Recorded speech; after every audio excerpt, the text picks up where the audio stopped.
ini Bapak? Ya, ini replika kapal yang kedua, ya karya Mbak Tita Ruby. Ya. Itu menggambarkan kapal perang Madura. Kapal perang Madura. Kapal perang Madura yang direkonstruksi berdasarkan sebuah sketsa atau ilustrasi Ya. yang dibuat oleh Jacob Cornelis van Eyck. Jacob Cornelis van Eyck adalah orang Belanda yang pernah berlayar ke Indonesia bersama dengan Cornelis de Houtman, Ya. orang Belanda pertama yang mengunjungi Indonesia dengan kapal layar itu pada tahun 1598. 1598 kapalnya dipakai ya Pak? Nah, pada saat berlayar ke Laut Jawa itu, dia berpapasan atau bertemu atau melihat kapal perang Madura ini, kemudian dia gambar, dia sketch, gambar. Nah, berdasarkan sketch itu kemudian direkonstruksi menjadi kapal ini. Ini tidak semuanya, sebetulnya ada 3 teks ya. Ada 3, ya. Tapi ini baru hanya 2 digambar, gitu saja. Dan ini Anda bisa melihat bagian-bagiannya yang sangat penting.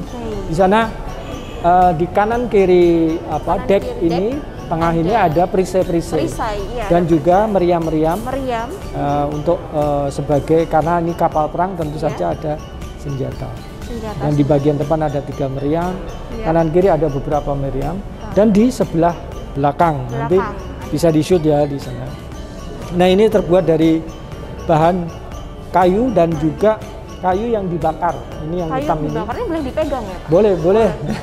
Kemudian di atasnya itu diberi figur jubah emas, pala ini emas. Yang menarik nih, nah, ini yang menarik. Ini ceritanya adalah sebuah metafora tentang nilai dari komoditi rempah-rempah pada masa itu. Dalam hal ini pala pada masa itu adalah salah satu komoditi rempah yang hanya ada di Pulau Maluku.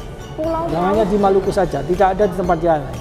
Jadi pala itu asli milik Indonesia yang tidak dimiliki oleh yang lain-lain sebelumnya. Aslinya ini jubahnya bentuknya seperti pala. Ini aslinya di dalamnya, di dalamnya itu ada pala asli, buah pala asli. Ini boleh dipegang ya Pak? Nah, buah pala itu seperti ini. Kemudian dilapisi kuningan, logam. Kemudian dilapisi emas, disepuh emas gitu. Nah, ini palanya asli dibawa dari Maluku. Kemudian dirangkai dan dijadikan sebagai dalam bentuk jubah. Analoginya adalah nilai perdagangan rempah-rempah pada masa itu nilainya lebih tinggi daripada emas. Seperti emas lah. Lebih tinggi ya? Bahkan lebih tinggi ya. Nilainya di Eropa harganya lebih tinggi dari emas. Sehingga berdagang rempah itu seperti berjubah emas karena para pedagangnya itu lukratif sekali nilainya ya. Jadi analogi metafora tentang nilai perdagangan. Terjawab sudah nih Sobat Nyara. Arti dari jubah emas yang ikonik banget ya Pak ini. Ternyata pala ini dulu digambarkan dan memang dulunya itu memang lebih berharga daripada emas. Betul. Saking langkanya ya. Betul. Ya, ini cara seniman menginterpretasikan nilai sejarah. Dan itu sangat bagus, sangat pas sekali dengan Bapak, bagus banget ini Pak.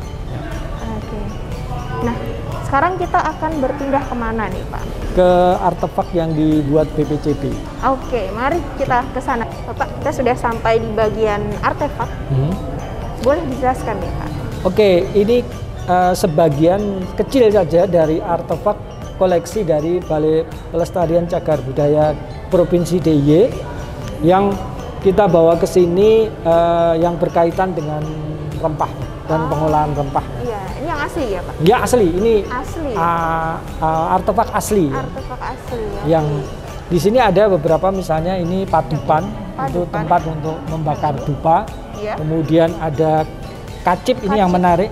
Itu seperti gunting, tuh memang gunanya untuk memotong rempah ya. Berbagai jenis.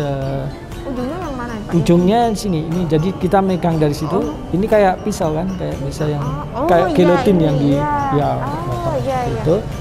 Kemudian ini ada buli-buli untuk menyimpan serbuk.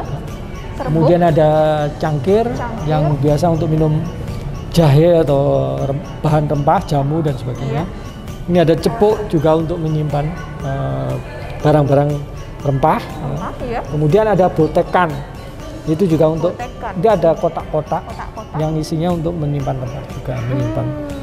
Nah, ini sekarang masih kalau di Jepang dan di Cina botekan itu masih ditemui untuk menyimpan teh, menyimpan jahe, menyimpan berbagai jenis jamu atau apa ya herbal untuk pengobatan dan sebagainya. Nah, sebetulnya masih banyak artefak lain, tapi karena ruang pamer yang sangat terbatas sehingga kita hanya bisa menampilkan ini saja. Yang di sini. Nah, ini pun sudah sangat kayaknya mewakili sekali ya Pak. Ya.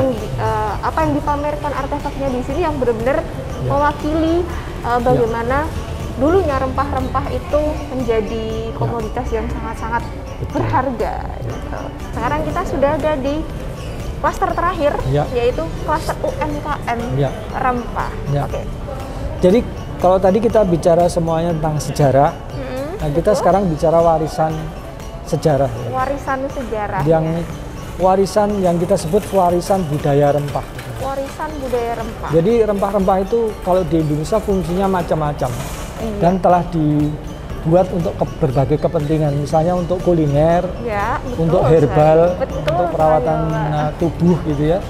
Juga untuk kepentingan-kepentingan farmasi, obat-obatan, dan juga untuk kecantikan dan sebagainya. Nah, dengan teknologi modern sekarang rempah-rempah itu sudah diolah dalam berbagai bentuk produk baru yang difungsikan untuk berbagai fungsi tadi itu dengan kemasan-kemasan yang modern juga tentu saja. Nah, di sini teman-teman dari Dinas Kebudayaan Kabupaten Sleman menampilkan UMKM dari produk yang dibuat dengan bahan utama rempah-rempah itu. Tapi ini sebelum nanti kita lihat, saya mau mengucapkan terima kasih kepada Bapak Margono. Karena kita sudah akrab di Sobat Pinara. Terima kasih banyak karena ini sudah klaster terakhir. Tadi kita sudah dibawa jalan-jalan, kita sudah dijelaskan sejarah kemaritiman negara Mataram Islam ya Pak. Oke. Dan saatnya kita harus berpisah.